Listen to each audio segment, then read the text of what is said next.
Tanga-tanga ko talaga. Bakit ko ba pinapakinggan ang puso ko? Si Divina pa yung pinagtatanggol niya? Baka walang hiya talaga tong babaeng to. Sorry, I can't do this. Ikaw, ano bang wish mo, Xavier? Isa lang naman talaga yung wish ng puso ko ngayon. Yung makita ko na si Mama. Wala naman silang alam kung hindi ka magsasalita. Why do I feel like you're not interested? Well, let me just remind you then, na kapag nalaman ng lahat na ikaw yung kasabot ko sa fake kidnapping scheme natin, hindi ka lang masisira kay Grandma, pati na rin kay Daddy. Pumayag si Princess na umalis kayo at lumipat sa Bicol. Hindi mo kayang takasan ng katotohanan. Mas mabuti pa ilayo ko na lang siya. Kapag inaalis mo o inilalayo ang isang bagay, gumagawa ang tadhana ng paraan para ipaglapit ito. Pinacheck ko rin yung buong taon. Wala ding record ng baby girl na sinurrender galing sa correctional. Walang tinurn over na baby girl sa social welfare. At nagsisinungaling sa akin si Dado? Nasaan ang tatay mo? Wala po siya dito. Bakit niyo po siya hinahanap? To baby girl. Si Princess ang anak ni Charlene! Oh my gosh, don't tell me. Siguro sa kasabot mo yan, no? If I tell you, I'll have to kill you. Sa totoo nga, totoong may tumutulong sa'yo sa kidnapping scheme na yun. Pinagtutulungan niyo na lang ako eh. Ano pa bang gusto niyo sa akin? Bakit ba sinasayang mong oras mo sa scheme na yan? Ayusin mo yung sarili mo! How dare you! Libby? Umalis ka na lang bago kita ipapulis. Bakit? Anong ginagawa ko? Hinahanap ko lang yung nawawala kong anak! Tahimik ka! Alam kong hindi mo binigay si baby girl sa social welfare. Kung hindi mo mahanap yung anak mo, huwag akong harasin mo at huwag mo tatama yung anak ko. Anong nangyayari dito? Sinasaktan ka ba niya? We were just talking. Ikaw ba? Anong ginagawa mo dito? You're not answering my phone calls kaya gusto kitang makausap. Hindi mo ba naisip na sinasadya ko yun? Xavier, pwede bang iwan niyo muna kami? Please.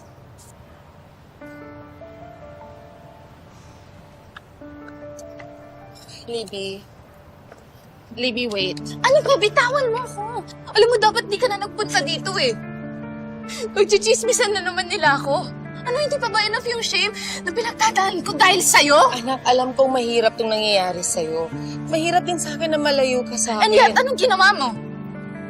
Nakipagrelasyon ka sa iba. That's not true. Mali ang iniisip mo. At anong gusto mong isipin namin? Ha? Na malinis ka? Na mabuti kang ina?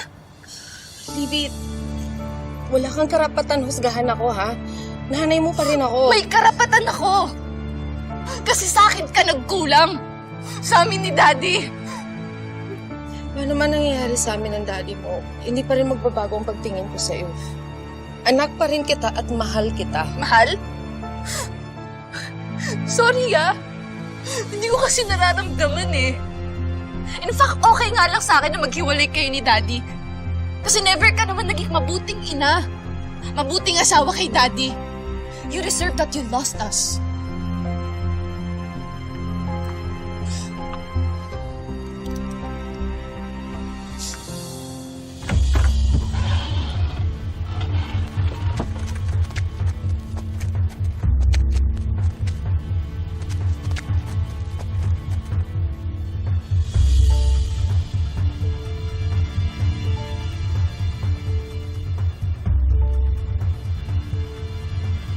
Ay, Nak. Okay lang ako. Ayos lang. Tay, ano po ba talagang connection sa atin ni Miss Divina? Bakit pa ulit-ulit po siyang bumabalik dito? Wala, huwag mo isipin niya. Eh tay, bakit parang may alam po siya tungkol sa atin? Kanina po tay, nakita niya po to. Tapos panay po yung tanong niya sa akin tungkol dito. Saan daw po nanggaling yung libro na to? Bakit daw po nasa akin? Wala magtitiwala sa kanya, ha? Naalala ko po yung nasabi sa akin ni Ma'am Charlene. Nagkatrabaho kami noon. At nung nasa kulungan ako, nagkita kami sa kulungan. At nung buntis ako, buntis din siya. At sabay kaming nanganak. Sabay daw po silang nanganak sa loob ng kulungan na ni Miss Divina.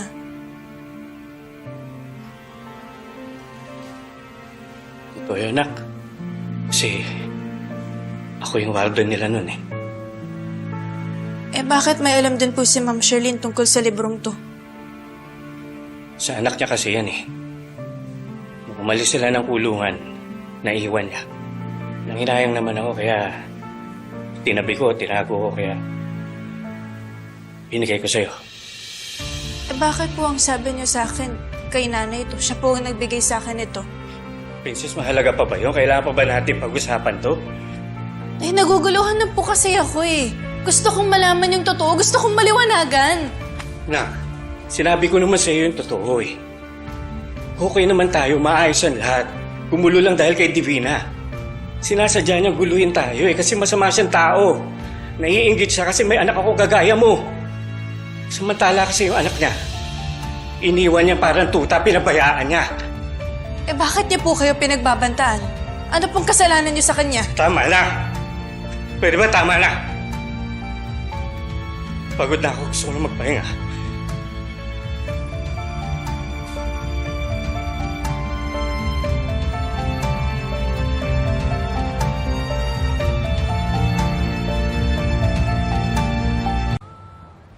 Alam mo, sa tingin ko talaga niloloko ako ni Dado eh.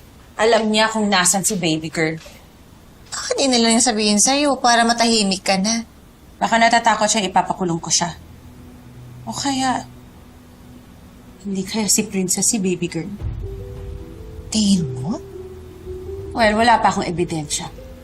Pero nagulat talaga ako nung nakita ko yung libro na yun. Yung storybook. Kay Charlene yun eh, binigay niya kay baby girl. OMG.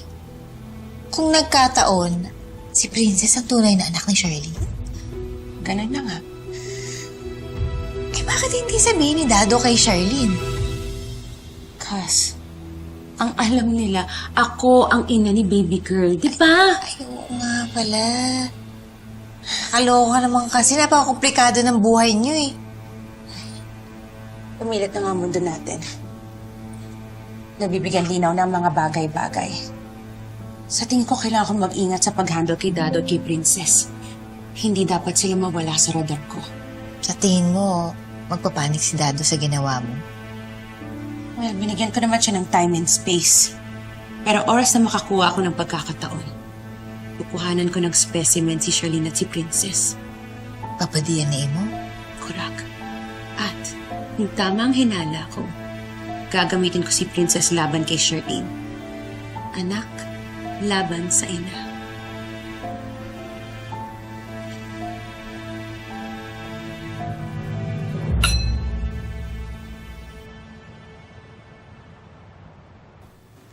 I want you to review all the documents bago ko ipasa sa husgado. Gaano pa katagal tong kasong to? Konting tiis na lang, Charlene. Hanggang ngayon, nawawala pa rin si Leilani. Dahil nawawala siya, walang pwede mag-akusa sa'yo. Mas gugustuhin ko hanapin siya para mabigyan ako ng hustisya. Puro na lang kahihiyan ang binibigay ko sa anak ko, kaya mas lalo siyang lumalayo. Ito ba nag-iisip ng ganyan, Charlene? Wala ka namang kasalanan. Lahat ng ito, puro paratang lang, kahit yung sa ating dalawa. Alam mo, Adrian, hindi ko maiintindihan yung anak ko. Kahit anong gawin ko, ang tingin niya sa akin, masamang tao. Para bang ang hirap-hirap para sa kanya na mahalin ako. Alam mo, ganyan yata yung mga teenagers ngayon. Kahit yung anak ko sa US, hindi mo lang ako tinatawagan. Simula nung mamatay yung mami niya, lumayo na yung loob mo sa akin. Kung tutusin, pares na tayo na pinagdadaanan. Pero yung pamilya ko, nandito sila. Kasama ko yung anak ko, yung asawa ko, pero para bang layo-layo nila. Ang hirap abutin. Ang hirap buuin.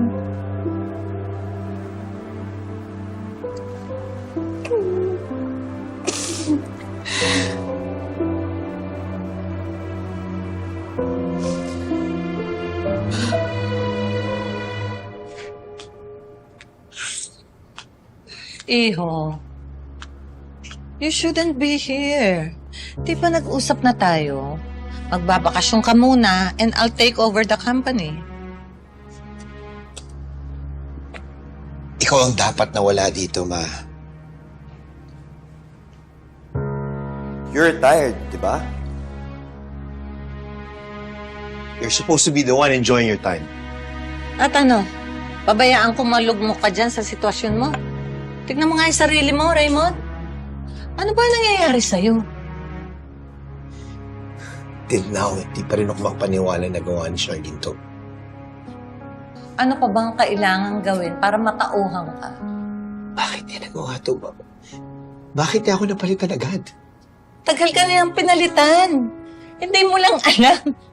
But we were in love, Ma. Yun ang iniisip mo. Pero kay Charlene, ginamit ka lang niya. Still, hindi pa rin ako makapaniwala kaya niyang gawin to. Raymond, anak. May anak ka pa, si Libby. Please, don't waste your time. Kakaisip ko ang ginawa sa'yo ni Charlene. Wala ka nang magagawa. Mahal ko yung asawa ko. I just can't give up. At pag pinaglalaban mo, ikinuha na nga ng iba. Mas makakabuti sa'yo, magsimula kang muli. Paano? Well, begin with a clean slate. Makipag-meeting tayo kay attorney. Let's ask him kung anong grounds na pwede nating isampa kay Charlene para sa annulment niyo. What are you talking about? Annulment? Yes, Raymond. Kailangan harapin mo ang realidad. There was no marriage between you and Charlene. Lahat yon pagpapanggap lang. Isang palabas. So, therefore, walang saysay.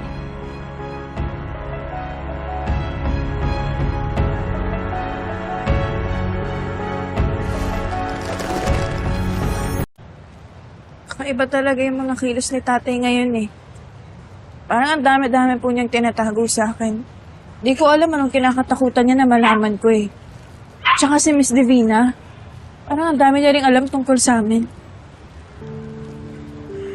Kaya po, sorry. Wala na bang nabanggit sa inyo si Mang Dado?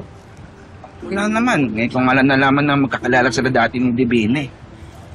Kaalala rin po ako kay tatay eh. Kasi parang nasa stress na rin po siya. Kaya pinili ko na lang po munang manahimik kaysa magtalo kami. Pero, ako-curious ka sa nangyari. Oo. Hindi ko mapaliwanag pero yung mga nangyayari kasi parang konektado sa tunay kong pagkatao. Ibig mong sabihin sa totoo mong nanay? Oo.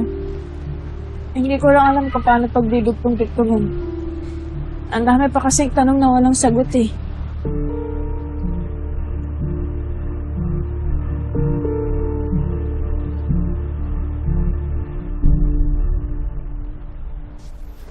Bernard, mili itong mundo ko eh. Ayaw akong tantanan ni Divina. Hindi ba panahon na para magsabi ka ng totoo? Ipagtapat mo na sa kanila, lalo na kay Princess. Karapatan niyang malaman kung sinong nanay niya.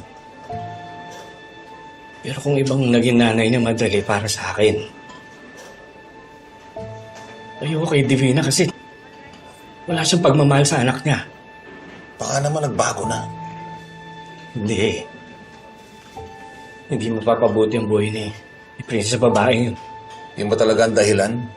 O ayaw mo lang mawala si Princess sa'yo? Dado, hindi habang buhay maitatago mo ang totoo. Pinalayo ko si Princess sa kanila lahat. Baka naman ang loob ng anak mo lumayo sa'yo sa kaganyan mo. Mag-isip ka na mabuti. May kutob ako na may alam talaga si Miss Divina. Ba't di mo lapitan? Ikaw na mismo kumausap nga. Paano? Hindi naman po kami close nun. Mama si Princess Justin. Mas kinakampihan pa nun sa Libby. Parang masama ugali nun. Ayoko rin pong saktan si tatay. Nakikilos ako lang hindi niya alam. Gusto ko pa rin pong respetuhin yung kagustuhan niya. Magtitiwala ako sa kanya. Paano naman yung curiosity mo?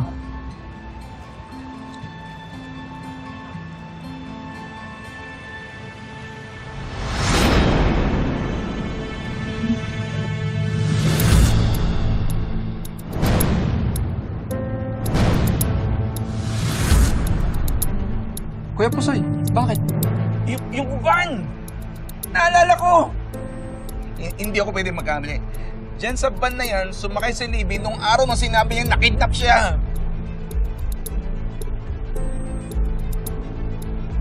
Sigurado po ba kayo, Kuya Pusoy?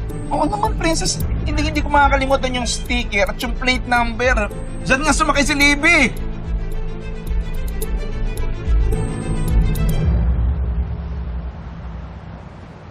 Sa tingin ko nasasaktan pa rin si Raymond, pero kailangan niya pagdaanan yan. Pero hanggang kailan?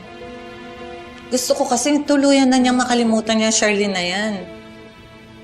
Ako din naman, tita, pero nakikita niyo naman, ginagawa ko naman lahat ng makakaya kong gawin. Pero I don't think it's enough. Kanina nga, kinumbisi ko siya na ipaanal yung kasal nila ni Charlene eh. O ano sinabi niya? Eh parang hindi niya nagustuhan yung idea eh. Well, siguro parang mas okay na rin na hindi nanggaling kay Raymond yung balita. What do you mean? I think mas mabuti kung manggaling mismo kay Charlene.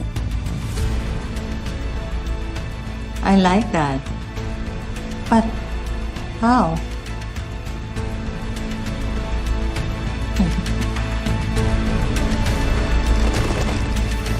Pero kaya kusang, pwede namang maraming van na may sticker na ganyan. Oo nga po, Kuya Pusoy. Mahirap mang bintang. Hindi, maniwala kayo sa akin. Hindi ko makakalimutan yung van na yan. Dahil sa van na yan, muntik nang magkasira-sira ang buhay natin, Princess. Kung yan nga yung van na sinakyan ni Lina, yan yung magiging link natin kung sino yung kasabwat niya.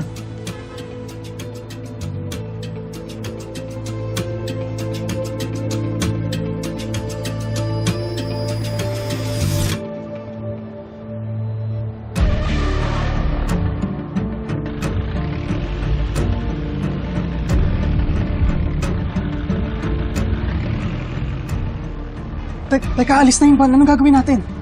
Sundan natin. Teka, hindi ba yung delikado? Wala na tayong oras. Oo, huwag natin pakawalan. Tara. Teka, dali.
Posibleng kakilala ni Libby yung driver ng van. Baka nagkamali tayo. Pati sinirent lang yung van na yun. So, kinunta ka mga taong to? Para kulong na si Libby? Ano naman magagawa ni Libby yun? Malabang may connection siya sa mga ganito. Kaya ngayon ang alamin natin kung sinong kasabwat niya. Dani. Sige.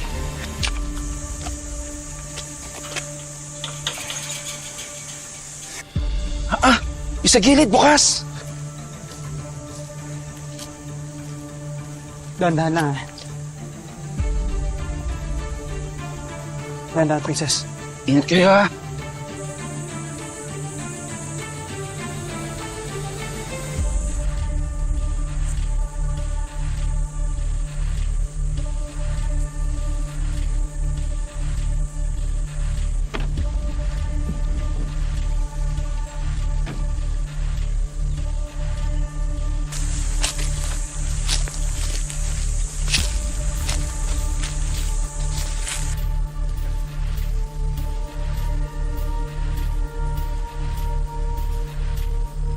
Oy, Gimo, ikaw pala yan. Oh, Tunok. Good item. Tirayan natin to. Tara, tara. Ito kaya po, sa pupunta. Ako Kausapin natin sila, tatanungin natin. Kuya Pusoy, sa tingin mo ba magsasalita mo ba yan? Tama si Silver, Kuya Pusoy. Wala naman tayo mapapala sa mga yan eh. Anong gagawin natin? Papasok tayo sa loob ng bahay pag wala ng tao. Hindi ba delikado yun? Eh, nawawala na tayo ng oras. Kailangan na natin kumilos. Tama ka, Justin. Kailangan natin malaman kung anong koneksyon ng mga yan kay Libby. Ano naman hahanapin natin sa loob? Maghanap tayo ng kahit anong bagay na makakapagsabi sa atin ng totoo. May cellphone, resibo, kahit ano, basta bahala na. Sige, sige. Kami ni Justin yung papasok sa loob. Kayong dalawang lookout dito, ha? Xavier? Ano, Justin? Teka na. Mag-ingat kayo, Kuya Pusoy. Ingat po kayo, Kuya Pusoy. Ingat kayo. Justin, ingat.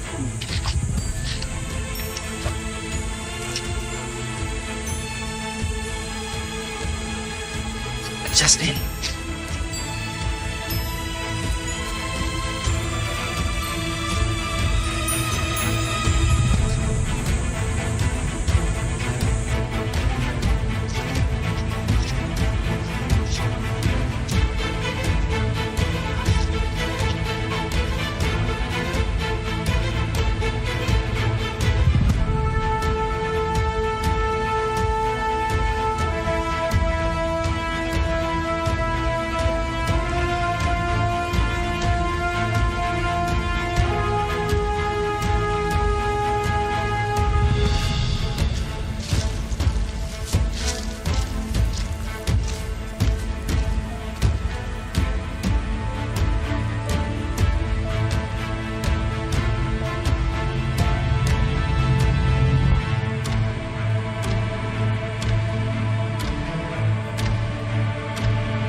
Oh.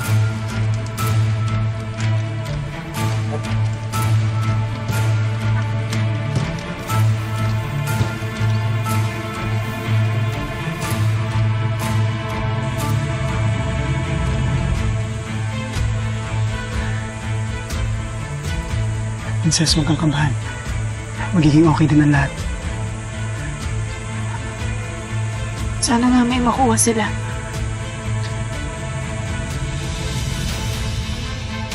Bumabalik yung isa. Warningan mo sila, Justin.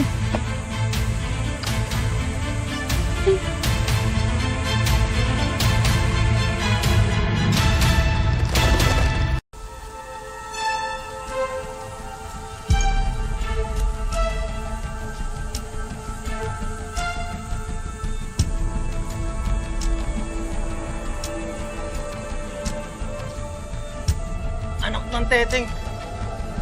Sino kayo? Anong ginagawa niyo dito? Sino kayo? Anong ginagawa niyo rito? Sir, pasensya na ho. Nagde-date lang kami. Date? Dito? Bakit dito? Sir, nagtitipid kasi kami. Wala kaming mapuntahan. Talaga lang ah. Oo, sir, maniwala kayo.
Light to light.